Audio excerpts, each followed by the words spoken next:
السلام عليكم ورحمة الله تعالى وبركاته.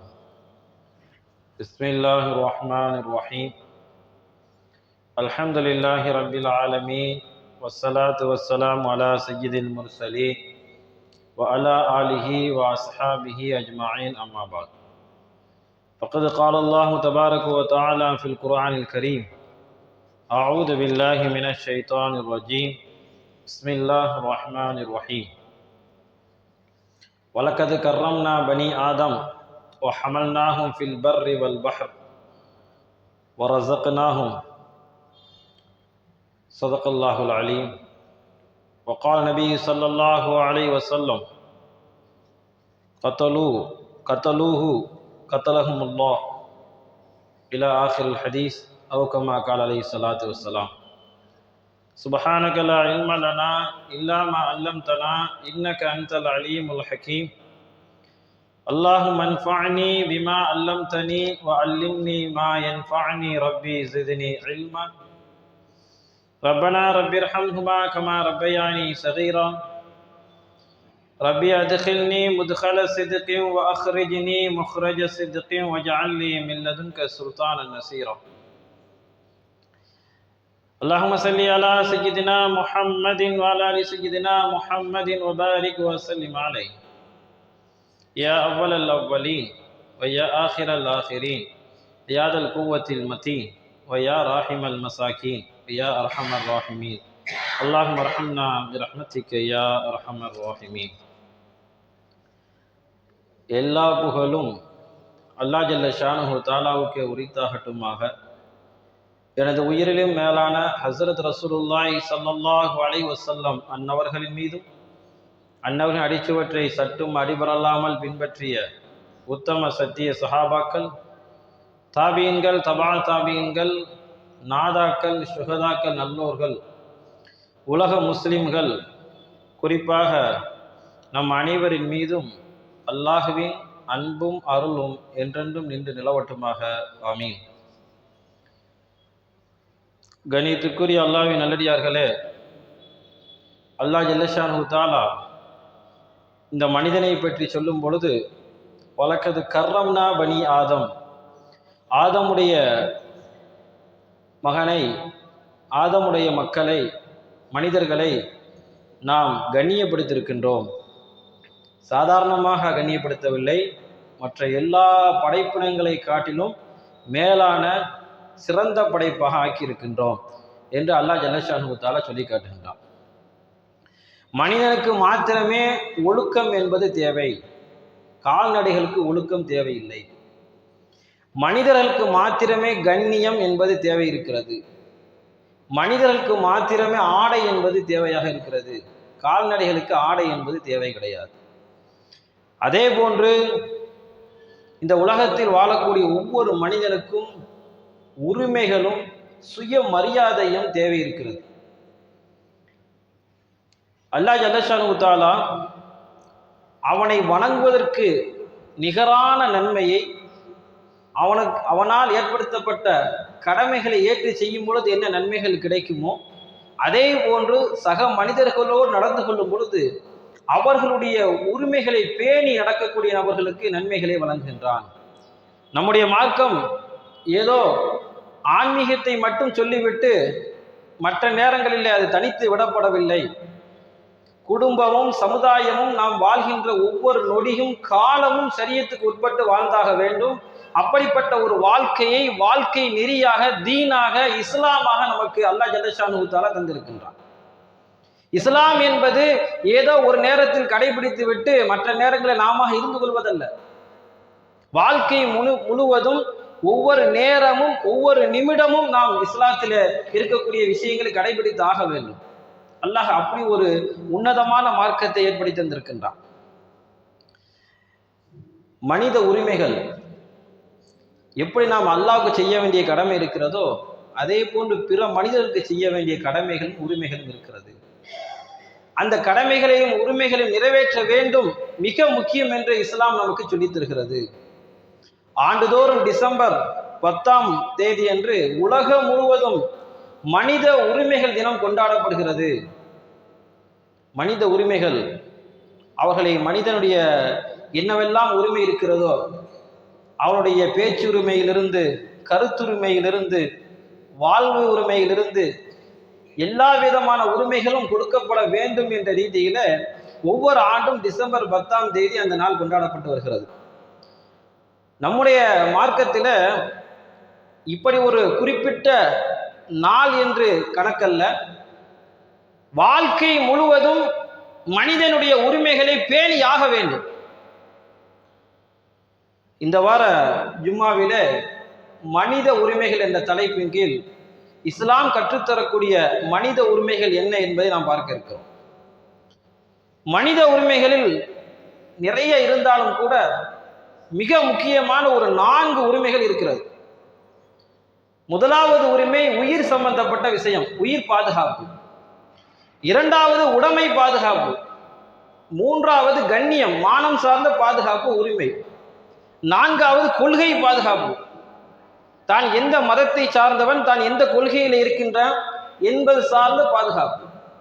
இந்த 4 வகையான பாதுகாப்பு மிக முக்கியம். மனித உரிமைகளில் கண்டிப்பாக எல்லோருக்கும் கொடுக்க வேண்டிய, கிடைக்க வேண்டிய உரிமைகளாக இது இருந்து கொண்டிருக்கிறது. உயிர் பாதுகாப்பு குர்ஆன் சொல்லும். குர்ஆனுடைய வசனத்தை நாம் சிந்திக்கிறோம். உயிர், ஒரு உயிர் இருக்கிறதே, அதை யார் வேண்டுமென்றே கொள்வார்களோ, இந்த உலகத்தை ஒரே ஒரு உயிரை யார் வேண்டுமென்றே கொள்கிறார்களோ, இந்த ஒட்டுமொத்த சமுதாயத்தையும் ஒரு கொலை செய்வதை போன்றவர் ஆவார். குர்ஆனுடைய வசனம் சொல்கிறது, மன் கத்தல நஃப்ஸன் பிகைரி நஃப்ஸின் அவ் ஃபஸாதின் ஃபில் அர்த் ஃபகஅன்னமா கத்தலன் நாஸ ஜமீஆ. யாராவது ஒரே ஒரு உயிரை கொன்றால், குர்ஆன் சொல்கிறது, ஒட்டுமொத்த மனித சமுதாயத்தையும் ஒரு கொலை செய்தவரை போன்றவர் ஆவார். வசனத்தின் தொடர், ஒமன் அஹ்யாஹா ஃபகஅன்னமா அஹ்யன் நாஸ ஜமீஆ. ஒரே ஒரு உயிரை வாழ வைத்தவர், உலகத்தில் இருக்கக்கூடிய மனித சமுதாயத்தை அத்தனை பேர்களை வாழ வைத்தவரை போன்றவர் ஆவார். உயிர் அவ்வளவு முக்கியம்.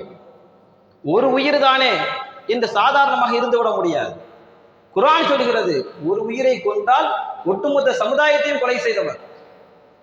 ஒரு உயிரை காப்பாற்றினால் ஒட்டுமொத்த சமுதாயத்தையும் நீங்கள் காப்பாற்றியவர் போன்றவர் ஆவார். அதனால்தான் நம்முடைய மார்க்கம் உயிருக்கு அவ்வளவு மரியாதை கொடுத்திருக்கிறது. பொதுவாகவே மனித உரிமைகள் என்று வரும்பொழுது முதல் விஷயம் மரியாதை தான். மரியாதை, அடுத்து சுயமரியாதை. பொதுவான மரியாதை, அடுத்து சுயமரியாதை. பெருமானார் ஸல்லல்லாஹு அலைஹி வஸல்லம் அவர்களிடத்தில் அவருடைய அன்னையார் ஹலிமத்து சாதியா, பாலூட்டிய தாய், அவர்களுடைய சகோதரி வருகை தருகிறார்கள். பெருமானார் ஸல்லல்லாஹு அலைஹி வஸல்லம் அவர்கள் தன்னுடைய தலைப்பாகையை எடுத்து விரிப்பாக விரித்து உட்கார வைக்கிறார்கள், மரியாதை செய்கிறார்கள். இன்னொரு நேரத்தில் இஸ்லாத்தை ஏற்காத மாற்று மத சகோதரர் ஒருத்தர் வருகிறார். பெருமானார் ஸல்லல்லாஹு அலைஹி வஸல்லம் அவர்களிடத்தில் வந்த நேரத்தில் அதே போன்று தன்னுடைய தலைப்பாகையை எடுத்து விரிப்பாக ஆக்கி அவர்களை உட்கார வைக்கிறார்.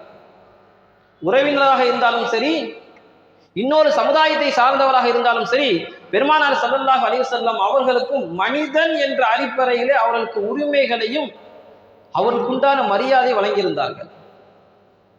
இஸ்லாமிய உயிரை எப்படி பார்க்கிறது என்று சொன்னால், ஒரு இஸ்லாமியனுடைய உயிர் என்று பார்ப்பதல்ல, ஒரு காஃபிர் மாற்று மதத்தினுடைய உயிர் என்று பார்ப்பது கிடையாது. உயிர் என்று வந்துவிட்டால் எல்லா உயிரும் ஒரே போலதான். இன்னும் சொல்ல போனால் மனிதர்கள் உயிர் மட்டுமல்ல, விலங்குகளுடைய உயிரும் கூட இஸ்லாத்திலே முக்கியமானது, பிரதானமானது.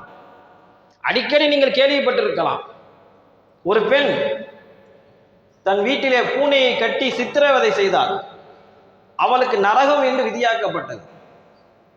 ஒரு விபச்சாரி, காலம் முழுவதும் விபச்சாரம் செய்தவள், தாகித்த ஒரு நாய்க்கு நீர் புகட்டினாள், அதன் காரணமாக ஒரு சொர்க்கவாசியாக ஆக்கப்பட்டார். ஹதீஸ்ல நாம் பார்க்கிறோம். காரணம், உயிருக்கு அவ்வளவு மரியாதை தந்திருக்கிறது இந்த மார்க்கம். அது மனிதர்களுடைய உயிராக இருந்தாலும் சரி, விலங்குகளுடைய மற்ற உயிரினங்களுடைய உயிராக இருந்தாலும் சரி, போற்றப்பட வேண்டும். இதில் விஷச்சந்துகளை நாம் என்ன செய்வோம்? விதிவிலக்கு. விஷச்சந்துகளை மட்டும் நாம் கொள்வதற்கும் அடிப்பதற்கும், அதுவும் கூட சித்திரவதை செய்வதற்கு அனுமதி அல்ல. பாம்பு இருக்கிறது, தேள் இருக்கிறது, மற்ற விஷச்சந்துகள் இருக்கிறது, அதை சித்திரவதை செய்யலாமா? அதிலும் மார்க்கத்தில் கூடாது. அதை கொலை செய்யும் போது என்ன செய்யணும்? ஒரே அடியில சாகடிச்சிடணும். சித்திரவதைக்கு அனுமதி இல்லை. இப்படியெல்லாம் நம்முடைய மார்க்கம் ஒரு உயிரை அவ்வளவு தூரம் மதிக்கிறது. ஒரு உயிர் அது அநியாயமாக போவதை இஸ்லாம் ஏற்றுக்கொள்ளாது. சஹாபாக்கள் ஒரு நேரத்தில் ஒரு பயணத்திலே சென்று கொண்டிருந்தார்கள். அப்பொழுது ஒரு சஹாபி நபித்தோழருக்கு எங்கிருந்தோ வந்த ஒரு கல் தலையிலே பட்டு அடிபட்டு விட்டது, கடுமையான காயம். அந்த நேரத்தில் பயணங்கள் தொடர்கிறது. பிறகு ஒரு நேரத்தில் அவருக்கு குளிப்பு கடமையாகிறது, குளிக்க வேண்டிய பரலான கடமையாகிறது. அவர் பிற தோழர்களிடத்தில் கேட்கிறார், நான் கட்டாய குளிக்க வேண்டும், அதற்கு பகரமாக நான் தயமம் செய்து கொள்ளலாமா என்று கேட்கிறார். அப்பொழுது அங்கே இருந்தவர்கள் சொன்னார்கள், தண்ணீர் இருக்கும் பொழுது தயமம் செய்யக்கூடாது, தண்ணீர் இருக்கும் பொழுது தயமம் செய்யக்கூடாது என்று சொல்லிவிட்டார்கள். வேறு வழி இல்லாமல் அடிபட்ட அந்த நபர் தண்ணீரை ஊற்றி குளித்து விட்டார். அதன் காரணமாக, அந்த குளித்ததின் பாதிப்பின் காரணமாக அதிலே இறந்து போய் விட்டார். இந்த செய்தி பெருமானார் ஸல்லல்லாஹு அலைஹி வஸல்லம் அவர்களுக்கு வருகிறது. நபி ஸல்லல்லாஹு அலைஹி வஸல்லம் சொன்ன வார்த்தை என்ன தெரியுமா? கத்தலூஹு கத்தலஹுமுல்லாஹ், அவர்கள் அவரை கொண்டு விட்டார்கள், அல்லாஹ் அவர்களை கொல்வானாக அப்படின்னு சொன்னாங்க.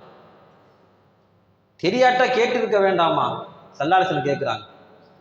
அவங்களுக்கு உடம்பு சரியில்லை, தாராளமா தயவு செய்து கொள்ளலாம். அப்படி தெரியலைன்னா கேட்டுக்கொள்ளலாம் அல்லவா? ஸல்லல்லாஹு அலைஹி வஸல்லம் சொல்றாங்க, உண்மையிலேயே ஃபஇன்னமா ஷிஃபாஉல் ஐயி அஸ்வால், அறியாமையினுடைய நிவாரணம் என்ன தெரியுமா?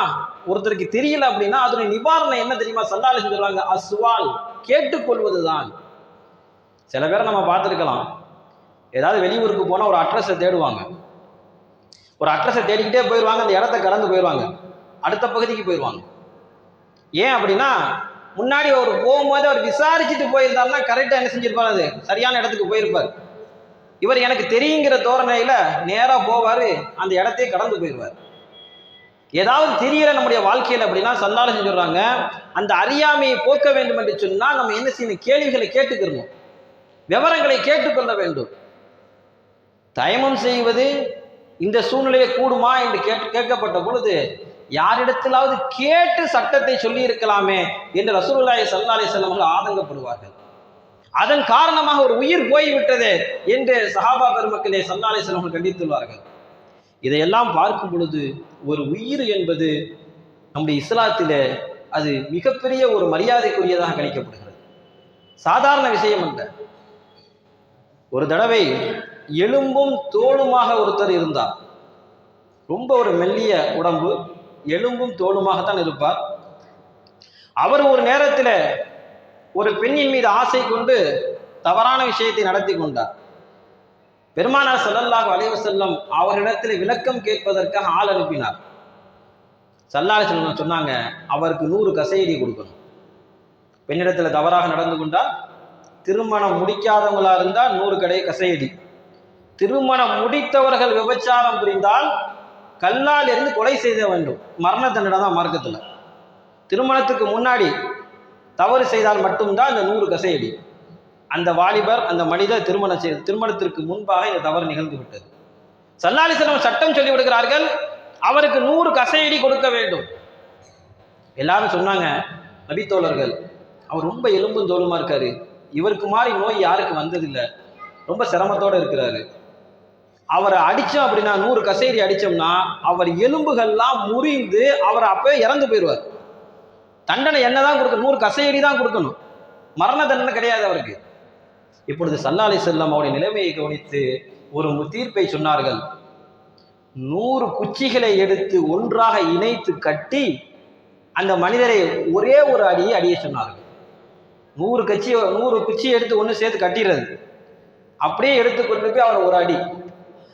காரணம், இப்படி 100 கசையடி அடிக்கும் பொழுது அவருடைய உயிர் பிரிந்து விடலாம். உயிருக்கு அந்த அளவுக்கு முக்கியத்துவம் பெருமானார் ஸல்லல்லாஹு அலைஹி வஸல்லம் கொடுத்திருக்கிறார்.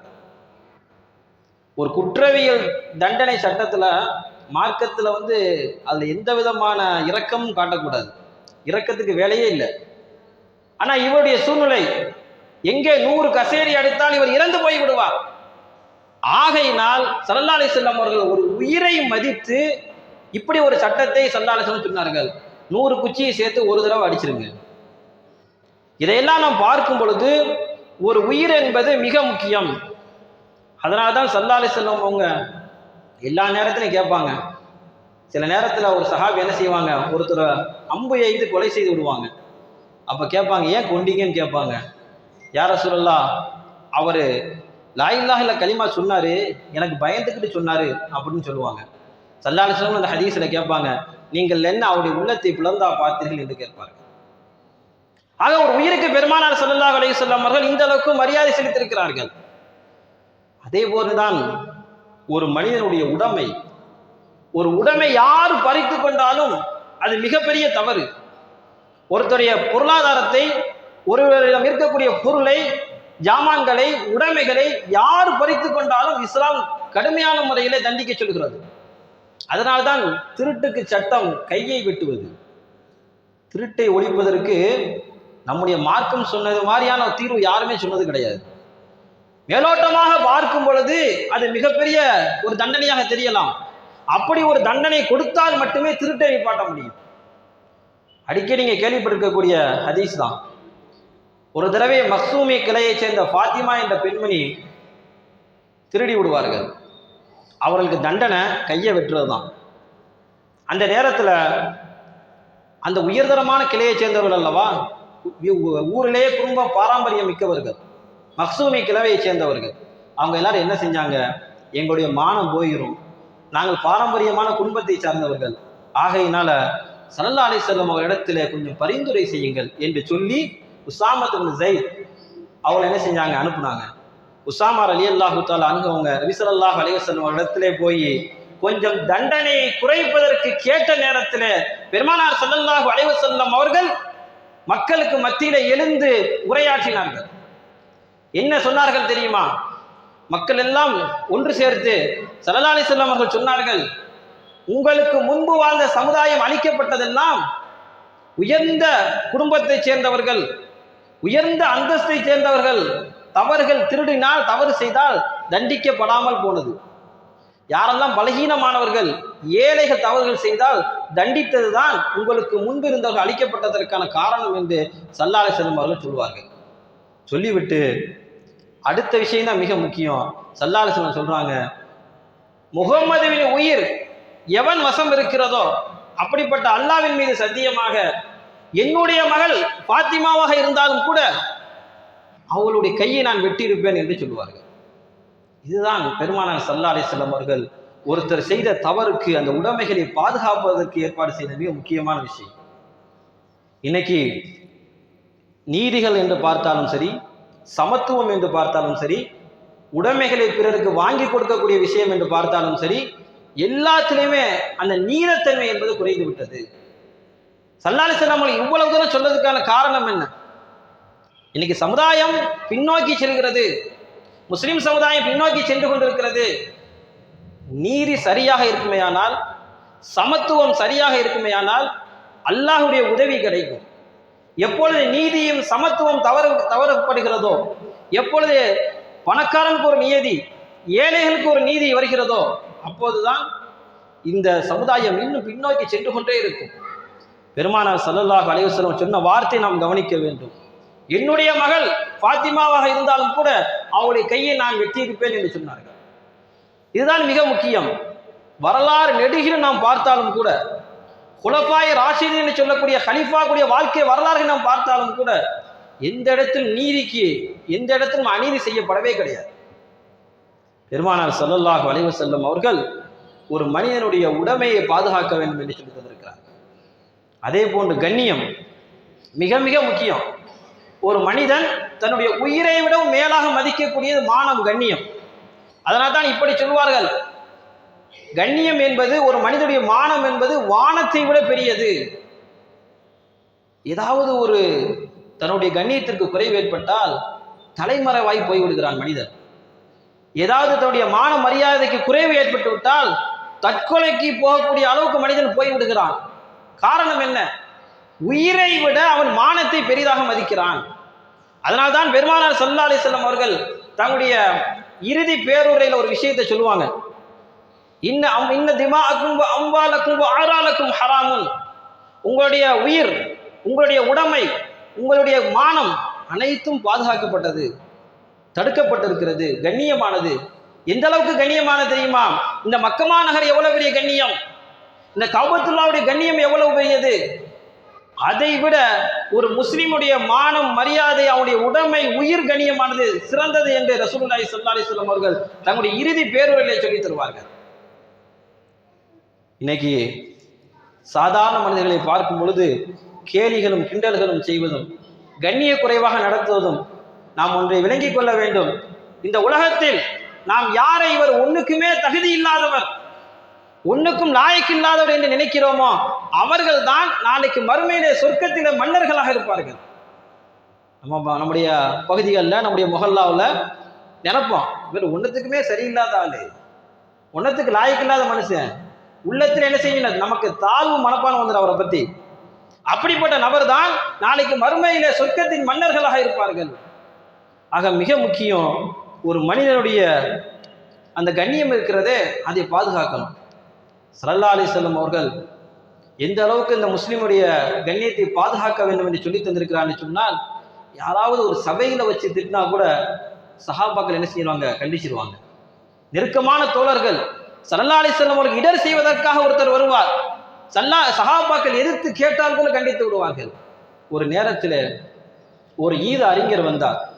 பெருமானார் ஸல்லல்லாஹு அலைஹி வஸல்லம் அவர்களை பார்த்து அஸ்ஸலாமு அலைக்க யா முஹம்மத் அப்படின்னு சொன்னார். உடனே பக்கத்தில் இருந்த சஹாபி எந்திரிச்சாங்க, ஓங்கி ஒரு குத்து விட்டாங்க ஈதருக்கு. ஈதர் எழுந்து ஏன் நீ அடிச்சிங்கன்னு கேட்கிறார். அது என்ன, நீ முஹம்மத் அஸ்ஸலாமு அலைக்கும் சொல்ற, அல்லாஹ்வுடைய தூதரே ரசூலே அஸ்ஸலாமு அலைக்கும் என்று சொல்லணும் அப்படின்னு சொல்றாங்க. இதை கேட்டுட்டு நபி ஸல்லல்லாஹு அலைஹி வஸல்லம் சொன்னாங்க, அந்த சஹாபியை கண்டிச்சாங்க, நீங்க சொன்னது தவறு. என்னுடைய குடும்பத்தில் எனக்கு வைத்த பெயர் முஹம்மத், அவர் முஹம்மது என்று தான் சொல்லி இருக்கிறார், அவர் மேல எந்த தப்பும் கிடையாது என்று சொல்லி கடுமையான முறையில் கண்டித்தார்கள் பெருமானார் ஸல்லல்லாஹு அலைஹி வஸல்லம் அவர்கள்.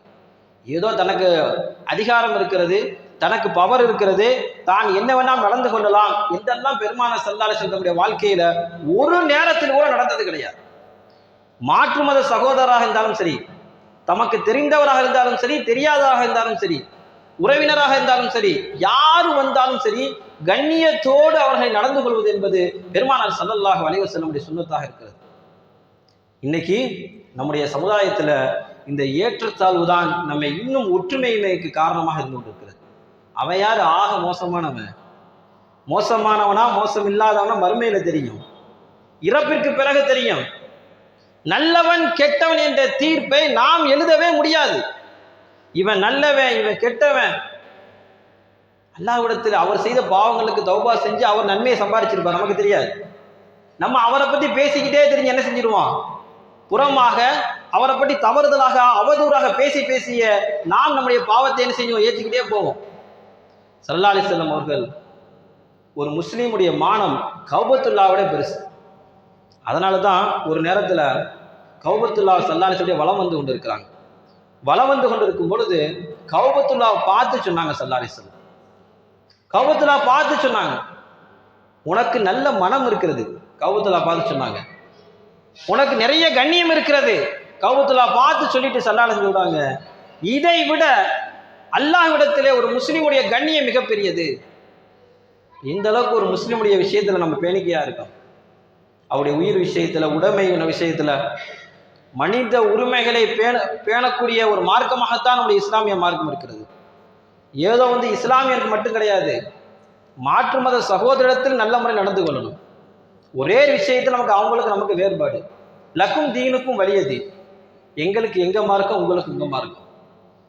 ஹஸ்ரத் உமர் ரலியல்லாஹு தஆலா அன்ஹு அவருடைய வாழ்க்கையிலே பார்க்கும் பொழுது அவருடைய நீதி பரிபாலனம், நீதிக்கு ஒரு உமர் என்று சொல்வார்கள். ஒரு நேரத்தில் உபை இப்னு கஅப் ரலியல்லாஹு தஆலா அன்ஹு அவங்க ஹலீஃபா உமர் ரலியல்லாஹு தஆலா அன்ஹு அவர்கள் மீது என்ன வழக்கு தொடுக்கிறார்கள். இன்னைக்கு அப்படியே நம்ம யார் மீது வழக்கு தொடுக்க முடியாது. இன்னைக்கு உச்சபட்ச அதிகாரத்தில் இருக்கக்கூடிய ஒரு நாட்டினுடைய அதிபரின் மீது வழக்கு தொடுப்பது அவ்வளவு சாதாரண காரியம் அல்ல. ஒரு நேரத்தில் ஹலீஃபா உமர் ரலியல்லாஹு தஆலா அன்ஹு அவர்கள் மீது உபை இப்னு கஅப் ரலியல்லாஹு தஆலா அன்ஹு அவர்கள் வழக்கு தொடுக்கிறார்கள். நீதித்துறை என்பது தனியாக இருக்கும், நீதிபதியாக அந்த நேரத்தில் இருந்தவர்கள் ஸைத் இப்னு சாபித் ரலியல்லாஹு தஆலா அன்ஹு அவர்கள். ஸைத் இப்னு சாபித் ரலியல்லாஹு தஆலா அன்ஹு இடத்துல இருவரும் செல்லுகிறார்கள். கலீஃபாவும் உபய் இப்னு கஅபும் செல்லுகிறார்கள் ரலியல்லாஹு தஆலா அன்ஹுமா. ரெண்டு பேரும் வர்றதை பார்த்தவங்க ஸைத் இப்னு சாபித் ரலியல்லாஹு தஆலா அன்ஹு அவங்க உமர் ரலியல்லாஹு தஆலா அன்ஹு அவங்கள தன்னுடைய விரிப்புல அமர வச்சாங்க, வந்து உட்காருங்க. அப்படி சொன்ன நேரத்தில் உமர் ரலியல்லாஹு தஆலா அன்ஹு என்ன சொன்னாங்க தெரியுமா? நீங்கள் செய்தது அநீதி, நீங்கள் என்ன செய்ய வேண்டும்? மாற்றிக்கொள்ள வேண்டும். கடிந்து கொண்டாங்க. நாங்கள் ரெண்டு பேரும் வழக்காடுறதுக்கு வந்திருக்கோம், என்னைய மட்டும் நீங்க விரிப்பில் உட்கார சொல்றது தவறு, நீங்கள் முதல் அநீதி செய்து விட்டீர்கள் என்று சொல்லுவார்கள். பிறகு இருவரும் வழக்கு தொடர்ந்ததற்கு பிறகு ரெண்டு பேரும் வழக்காடி கொண்டிருக்கக்கூடிய நேரத்தில் ஸைத் இப்னு சாபித் ரலியல்லாஹு தஆலா அன்ஹு அவங்க சொல்லுவாங்க, அவங்க ஒரு பெரிய கலீஃபா, நீங்க கொஞ்சம் விட்டு கொடுக்கலாமே உபய் இப்னு கஅப்.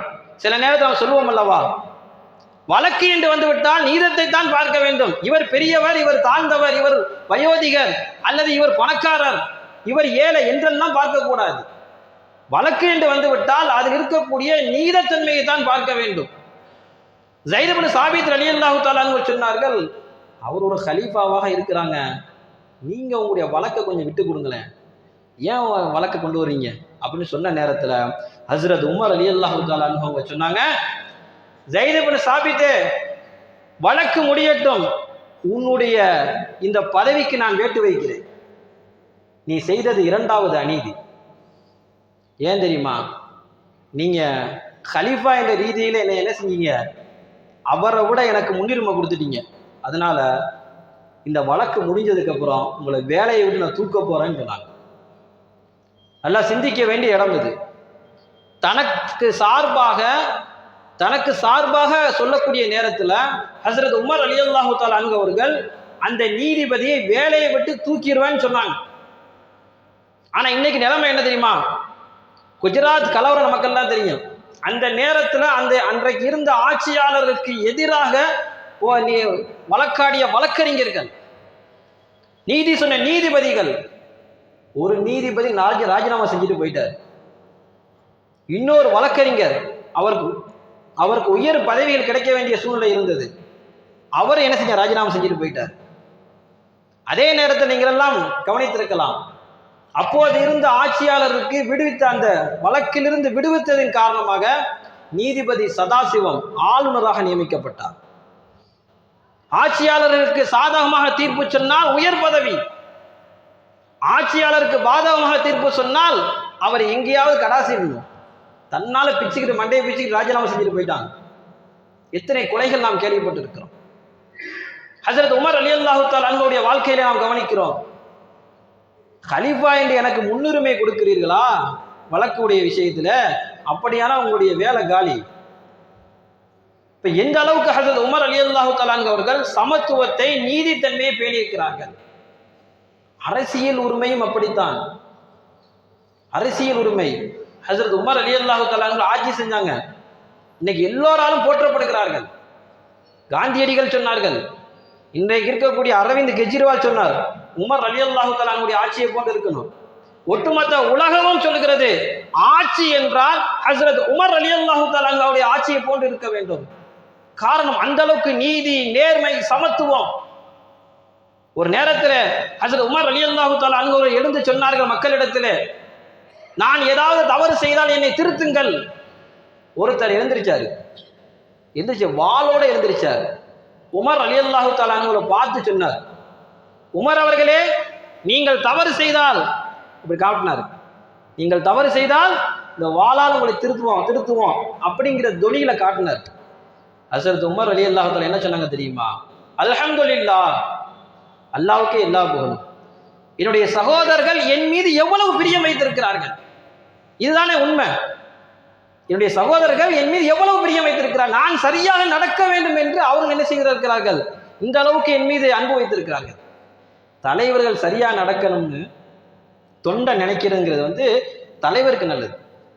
ஹஸரத் உமர் ரலியல்லாஹு தஆலா அன்ஹு அவருடைய வாழ்க்கை வரலாறு முழுவதும் பார்த்தாலும் சரி, எல்லா இடத்திலும் குடிமக்களிடத்திலே அவர்கள் நடந்து கொண்ட முறை, நீதித்துறையிலே அவர்கள் நடந்து கொண்ட முறை, சமத்துவம் பேணக்கூடிய விஷயம், அத்தனை உலகத்திற்கு முன்மாதிரியாக காட்டி வழிகாட்டி சென்றிருக்கிறார்கள் ஹஜ்ரத் உமர் ரலியல்லாஹு தஆலா அன்ஹு அவர்கள்.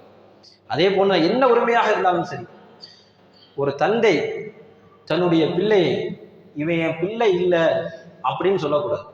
இது கண்ணிய குறைவு. கோபத்தில் யாரும் சொல்லிடாதீங்க, என் பிள்ளையே இல்லை, நீ எனக்கு பிறக்கவே இல்லை, அவருக்கு பிறந்த பிள்ளை தான்.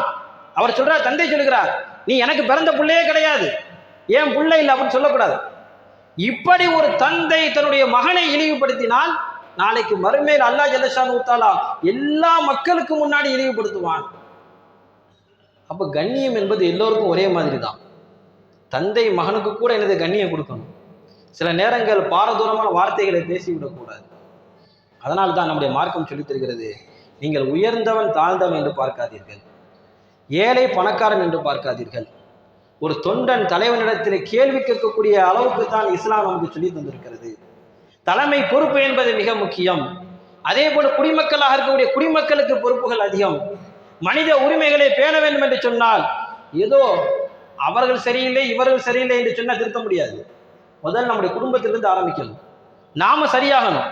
நாம சரியானா எல்லாமே சரியாகும். மக்களிடத்தில் ஒரு பண்பு எப்படி இருக்குன்னு சொன்னால், எதுவுமே சரியில்லை, ஊர் சரியில்லை, மொஹல்லா சரியில்லை, நண்பர்கள் சரியில்லை, எல்லாரும் சரியில்லை, நாம கொஞ்சம் சிந்தித்து பார்க்க வேண்டும், நாம் சரியாக இருக்கிறோமா? நாளைக்கு எல்லாத்துக்கும் மறுமையில கேள்விகளுக்கு இருக்கிறது. இந்த உலகத்தில் எத்தனை உரிமை மீறல்கள் இருந்தாலும் சரி, மனித உரிமைகள் எத்தனை இருக்கிறதோ அதை யாரெல்லாம் மீறுகிறார்களோ ஒரு சபையில வச்சு யாரையும் திட்டக்கூடாது. கண்ணிய குறைவு. குர்ஆனுடைய வசனங்களை நாம் பார்க்கும் பொழுது ஒருத்தரை பத்தி புறம் பேசக்கூடாது, ஒருத்தரை பத்தி கோல் சொல்லக்கூடாது, ஒருத்தரை பத்தி துருவி துருவி ஆராயக்கூடாது. ஒரு வீட்டுக்கு போனா சலாம் சொல்லிட்டு உள்ளக்க நுழையணும். இதெல்லாம் மாற்றமா சென்ற மனித உரிமை மீறல். இவ்வளவு நமக்கு சொல்லி தந்திருக்கிறார்கள் ஹஸரத் ரசூலுல்லாஹி ஸல்லல்லாஹு அலைஹி வஸல்லம் அவர்கள்.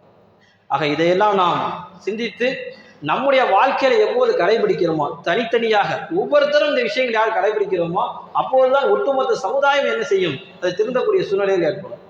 ஆக அல்லாஹ் ஜல்லஷானு தஆலா இஸ்லாத்தில் மிகப்பெரிய ஒரு விஷயத்தை நமக்கு தந்திருக்கிறான். இந்த தீனை வாழ்க்கை நெறியாக நமக்கு அல்லாஹ் தந்திருக்கிறான். நம்முடைய சஹாபா பெருமக்கள் எந்த அளவுக்கு நம்முடைய வாழ்க்கையை சீராக நடத்தி சென்றார்களோ அதே போன்று பெருமானார் ஸல்லல்லாஹு அலைஹி வஸல்லம் அவர்கள் நமக்கு எப்படியெல்லாம் மனித உரிமைகளுடைய விஷயத்தில் வழிகாட்டி தந்தார்களோ அதை முழு கவனத்தோடு பேணி நடக்கக்கூடிய நன்மக்களாக வல்ல ரஹ்மான் நம் அனைவரும் ஆக்கி அருள் புரிவானாக. ஆமீன். வ ஆகிரு தஅவானா அல்ஹம்துலில்லாஹி ரப்பில் ஆலமீன். அஸ்ஸலாமு அலைக்கும் வ ரஹ்மத்துல்லாஹி தஆலா வ பரகாத்துஹு.